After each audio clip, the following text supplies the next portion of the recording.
My name is Perry and I live in a little cottage in North Wales. After living 10.5 years on a narrowboat, I create lampshades, weave and do lots of other crafts, and I have a gorgeous transit van that I converted into a camper called Tilly Teacup, and I often go on travels with her, and this is my life in a teacup. Hello everyone. Right, the usual, got to have a sip of tea. What's the matter with the woman, I hear you say? We don't hear from her in months and months, and then all of a sudden, twice in about 10 days, she's bothering us.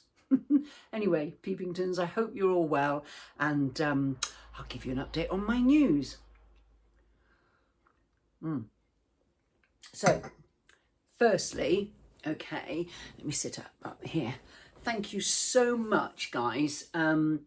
I've had loads and loads and loads of comments, which was absolutely wonderful. And as always, I didn't get around to answering them. I'm sure I will at some point. I do try. But there was one in particular. A lady asked, did I need a different type of licence to drive this converted ambulance that I'm going to get? That's another bit of news. I've got pictures.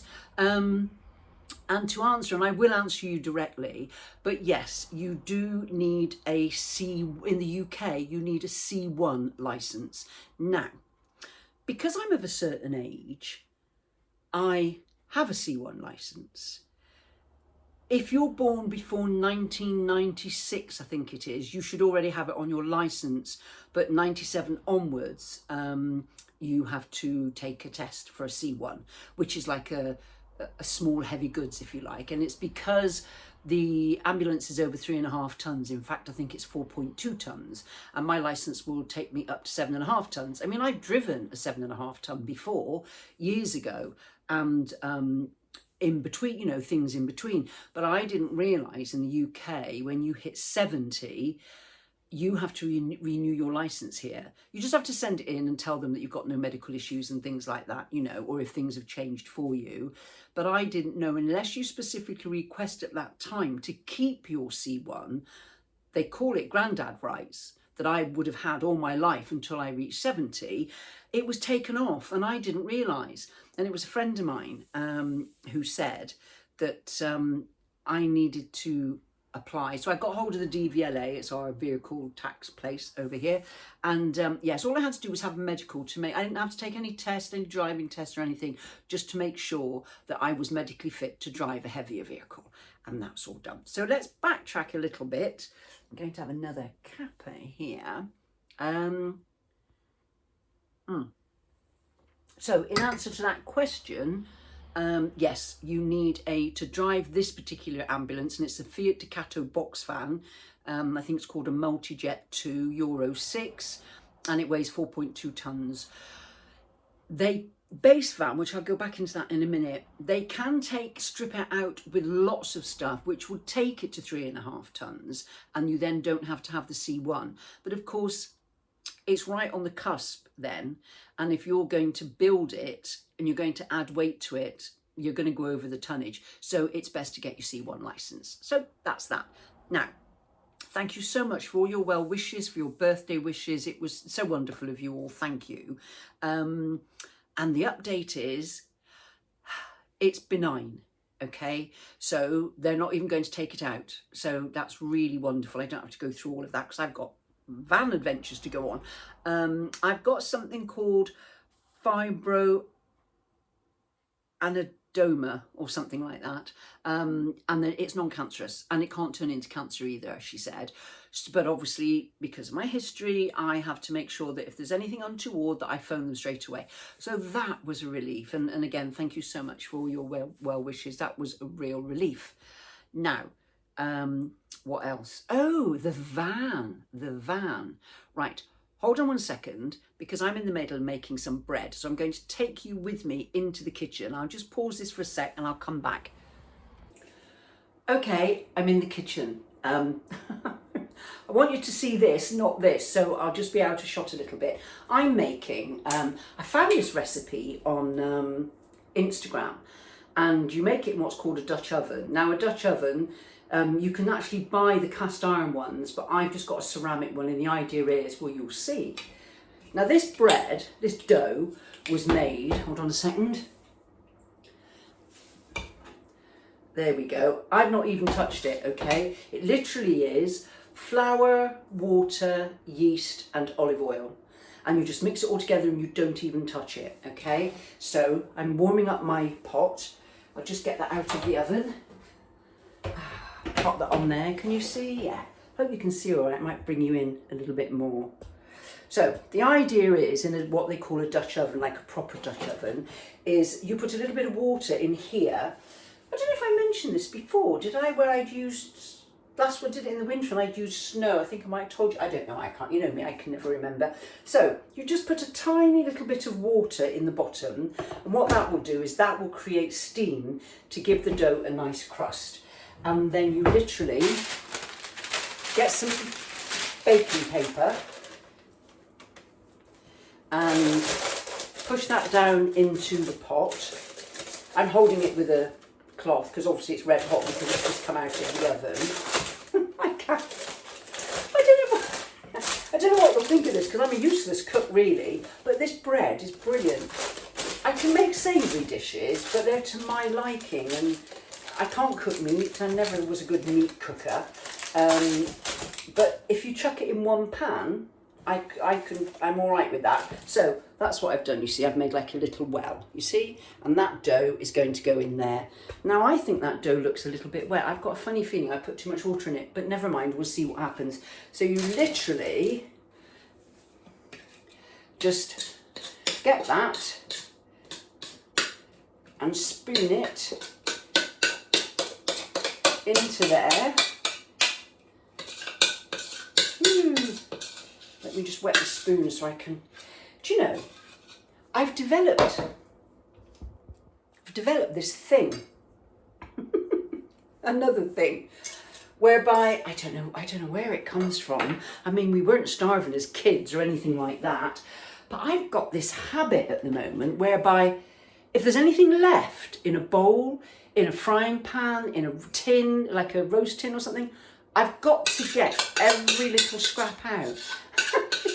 It's like an OCD, but I couldn't leave all that in there. I just couldn't. And whilst it's probably a little crumb of a bite of bread, I've got to, I'm sorry, but I've got to scrape it all out and put it in said thingy.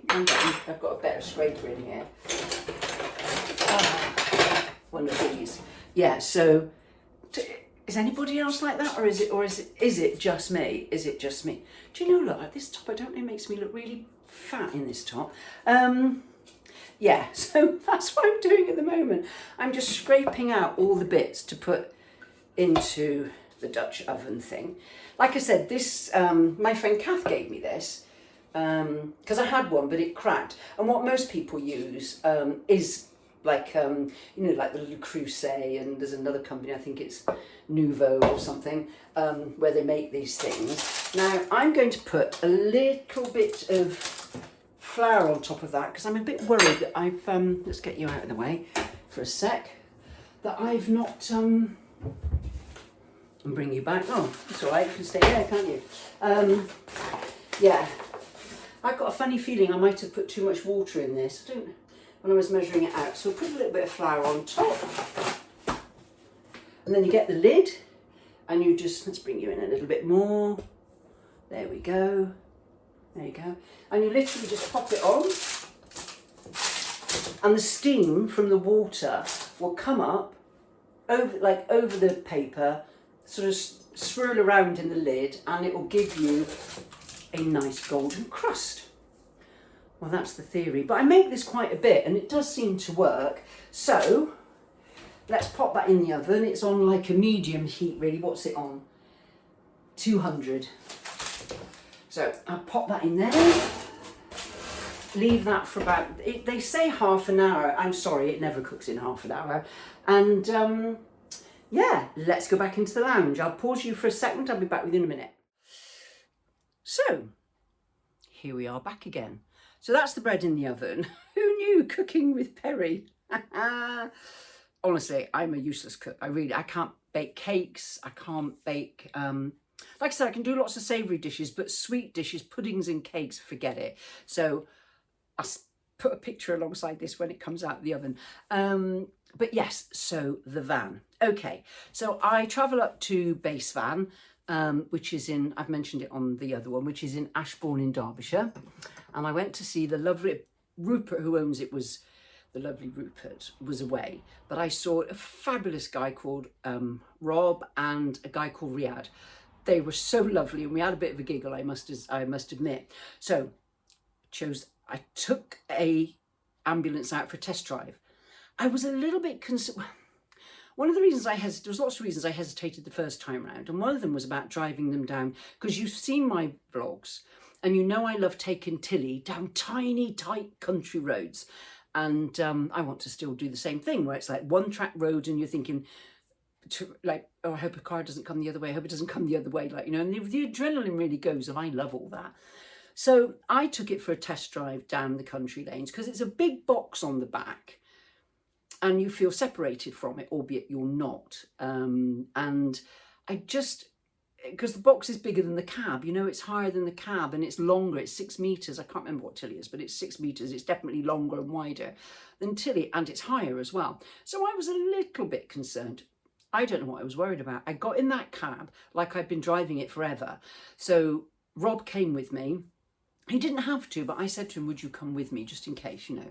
So, you know, we trundled around the country lanes. We went to fill it up with diesel and had a jolly time driving it around. And I just fell in love with the drive. It was smooth, power steering was easy. I mean, I've got power steering on Tilly, but she's not like, you know, where you can move it around with a finger. And yeah, I absolutely fell in love with it. So we went around all the vans and I picked the one I wanted. I mean, to be honest, they all look identical, absolutely identical. It's what people do to them on the inside that changes them. But when you buy one, they're identical. The way you pick them is it's by the price and the mileage. I mean, she's got 211,000 miles on her. But, and I've said this before, and I'll say it again just in case you haven't seen the last vlog, at Basevan, and I must remember to put a link down here, they're a great group of guys, they really are. They do a wonderful job, and what they do is they've bought in, Rupert has bought in all these ambulances, 300 of them, and he is decommissioning them. Now, you can go to an auction and buy a decommissioned ambulance, but what they do at an auction or whatever, to decommission it, they don't just take the blue lights off, they strip out all the electrics. And what Basevan have done, they keep the electrics, so that means that you've got all your heating, you've got your air conditioning, as I mentioned before, the insulation is already done, you've got all your lighting, and it's all there. You just have you can have your electrics moved and put into an outside sort of cupboard, as it were. But they reroute and refit the electrics. So you keep all of that, but they have to take off, like I say, the blue lights, sadly. I could get a loudspeaker, couldn't I? But anyway. And the word ambulance obviously has to come off. Legally, they have to come off.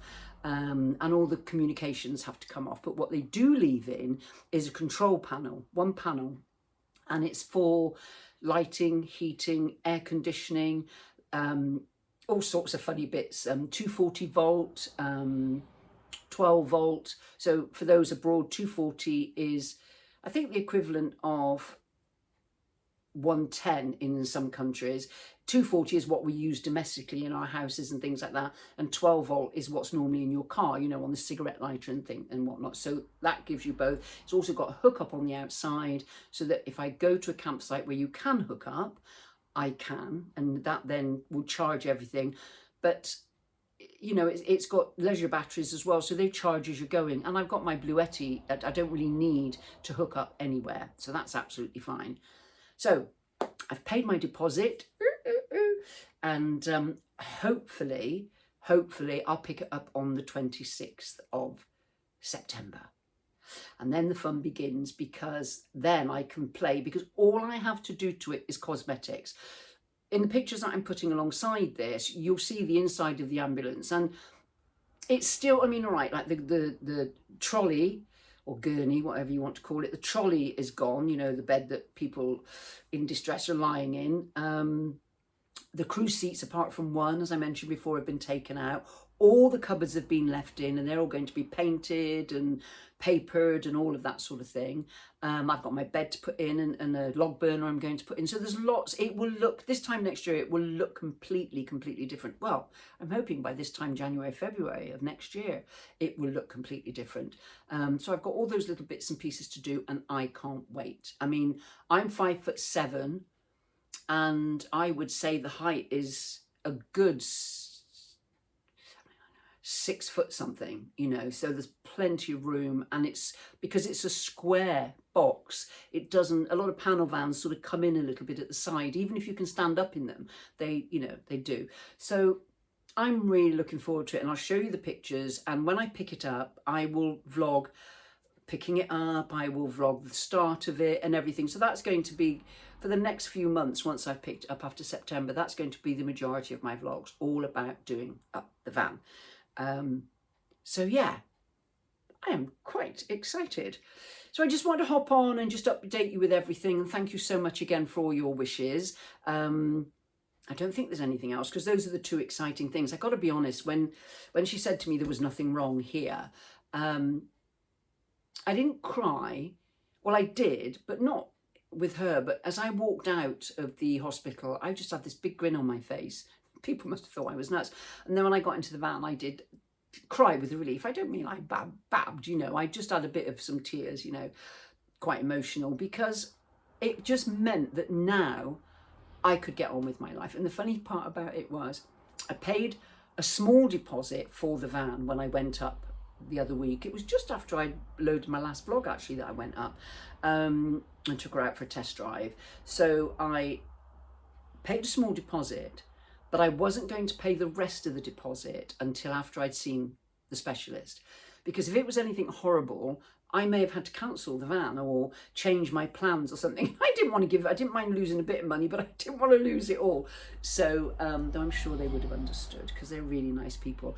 So yeah, so I paid my deposit because everything's fine, and I can't wait. I've got so many adventures, and I really would love you guys to come along with me, and I hope whatever I post whilst I'm doing up my van and going on my adventures next year, that you will enjoy what I've put up. Now, alongside this, just to let you know, I've put some film that I took 2 days ago, and I can't believe now, this scenery, again, as always, my iPhone, you know, I'm not a filmmaker or anything like that, doesn't do the vastness of these mountains and hillscapes justice. It really doesn't. About about a mile down the road from me is a village called Llandovery. Now, I pass the turning to it all the time. I've had people on my workshops, they come from Llandovery. I've had the WI from Llandovery approach me. I've, you know, met several people, and I kept meaning to go into the village just to see what it was like. So the other day I was driving home from somewhere, I was coming to my house. So coming sort of this way, let's say, and about a mile before I saw I thought, let's go the back roads and let's see what it's all about. Oh my God. I did not know that this was behind my house. Behind at the back of the house, you will have seen in previous vlogs, they're not really mountains, they're big hills. So there's big hills in front that way, and there's big hills that way. Just over the hill that's behind me is where all this is. So I come down this, I pull into the lane that goes to the village, and it was quite narrow, and I thought, is this right? Is this the right way? And it was narrow, one track lane all the way. Then I went over a cattle grid, and then I started to climb higher and higher and higher until I was literally on the top, and there was loads of Welsh heather everywhere. The wind was blowing in my face. It was beautiful. And I just stood there for a few moments. I got out of the van, you'll see, I took a little clip, and I couldn't believe that it was a mile behind my house. And I've been living here about 18 months now.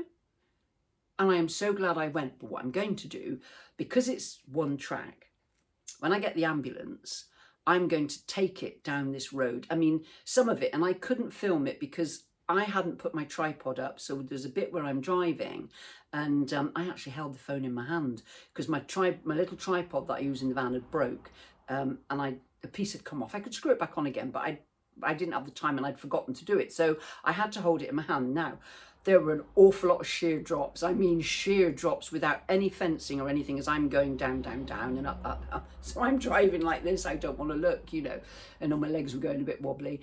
But next time I go, I'm going to take the ambulance because it will be a good practice for me to take that ambulance down narrow country lanes. And the reason I'm going to do it there is because if I freaked out or I got stuck, which I know I won't, one of my neighbours is two of my neighbours are HGV drivers, heavy goods vehicle drivers, and I could always ring them and go, come and help me, because I'm only a mile or two from the house. Highlands of Scotland, it would be something different. But this was like being up in the Highlands of Scotland, but without the great big mountains. It was just stunning, and I'm so glad I took the time. So maybe that's something you should think about. You know, if you're driving somewhere and you think, I wonder what's down that road. We all drive past turnings that we have never been down. And I am so glad that I took how long did it take me altogether to go over to the other side? I'd say about 25 minutes, I think, by the time I sort of drove up and down. And I was cautious, obviously, because it was a bit dodgy. I only saw one vehicle, and it was a camper van, and it had parked up, because you can park up, and it had obviously been there for a while, you know, all day or whatever. And that was the only vehicle I saw. Luckily, no other vehicles came the other way. But yeah, it just makes you think maybe sometimes we should take a different path, because we don't know what's at the end of this path. And what I found was wonderful. So I hope you enjoyed the clip that I've put alongside this. And on that note, I think I'll shut up. Again, say thank you to all of you so much for your lovely comments. It was great to hear from you and read. And because it's been a long time ago, oh yes, I remember you. And oh yes, you knew as I was reading them. So thank you. I will see you next time with an update. Bye guys. So this is going to be my new camper van. I'm so excited. Obviously, all the livery will come off. The sort of, I mean, they've taken off the word ambulance because these are decommissioned, as I mentioned before, by Basevan. But they leave on the sort of hazard stripes, which I have to take off.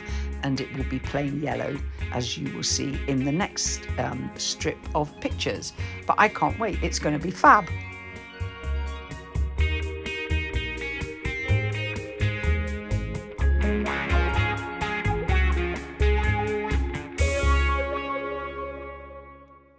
Now, I have to admit, I have used AI to take off the hazard stripes, etc. But this is what the van will look like once I finished on the outside.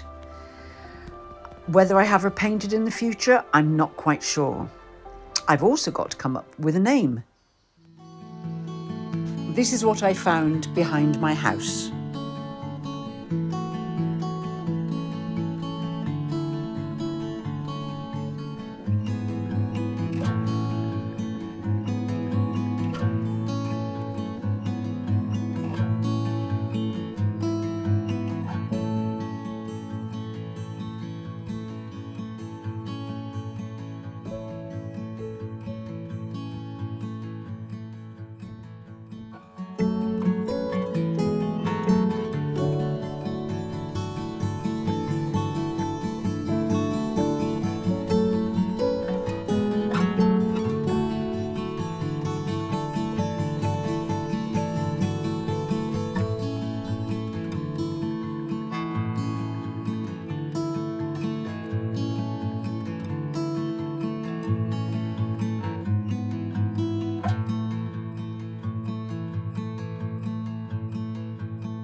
came across this railway crossing and the really sort of Victorian signal box that someone sat in all day long and controlled the trains.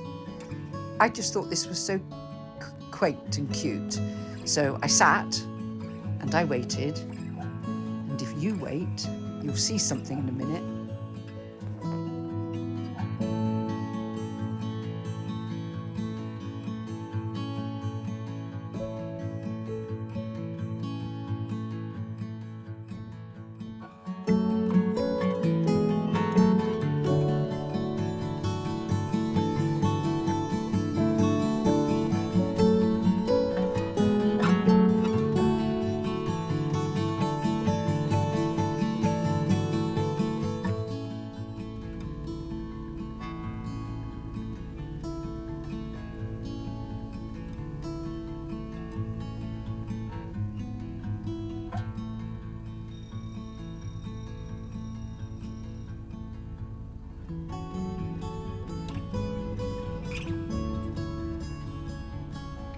This was like going back in time. I thought it was rather wonderful.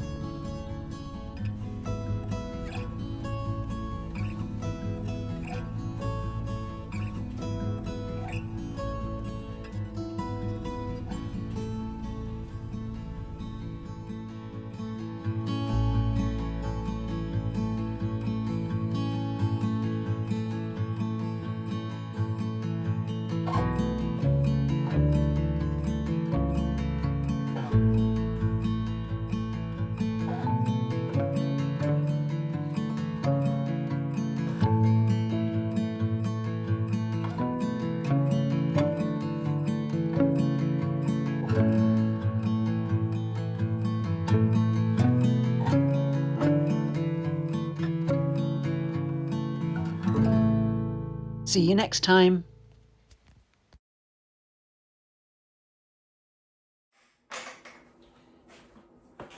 It's time to take the bread out. What I've actually done is I've taken it with the paper, I've taken it out of the pot just to sort of brown the outside, just to make sure that it does, you know, it's not all soggy under the bottom. It very rarely is, but I just like to do that. Right, here we go. It is done. I always like to leave that open, especially in the winter, because it helps heat up. Look at that. See? So there you go. You tap on the bottom. That's done. And that's how easy that is. So I'm going to take it out of the paper and it'll just sit on the rack. Just to, that's a bit hot.